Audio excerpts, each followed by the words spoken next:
Now, we do something particularly here in New Mexico that we call Reverse Ignite.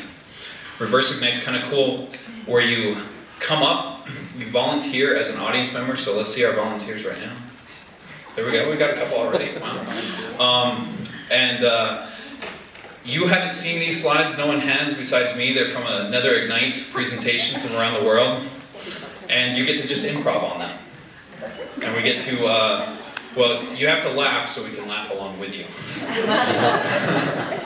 Okay, so that's what we're going to do right now to start it off. So I know I had volunteers already. Let's see, do we still have hands after that description? Mark, I think you raised your hand first. You want to come on up? Come on, Mark.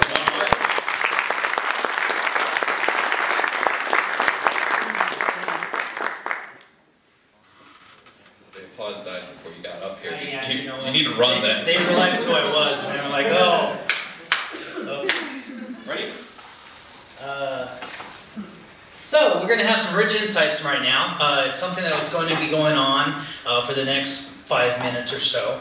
What we're going to kind of talk about is how to get someplace that'll improve your life and make your life happier throughout the day. First thing you have to do is make a map to where you want to go.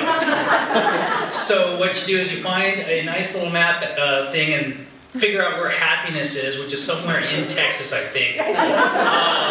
But then you realize that you're in Texas. So you simplify that look by hanging out and just kind of not being in Texas throughout the day. So you head again to the west, and then you try to figure out something exciting that will move your life, that will make your happiness come by. So what can we look at in that? Is it a small child with big hair, or a hat, or a shell? It could be a small child, but you should watch out where you're doing that, because if you hang around in schools too much, they tend to look at you weird. So you start someplace to find your happiness, and then you trek out, following your map, following your direction, not ending up in Texas with a small child. Because from what I understand, people, again, tend to frown on that. Unless, of course, you're from Australia. In which case, I think laws there are a little less, a little more flexible. So one of the problems with happiness is that you don't really ever have control of what's going on in your life.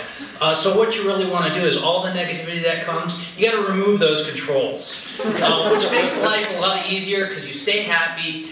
You don't have people come at you, bombarding you with bad things. So you run off following your map, and then you go to some place that looks very, very confusing in a small screen. Doesn't look very much better in a large screen, but apparently there are signs that you can follow to find your happiness. Thank you very much.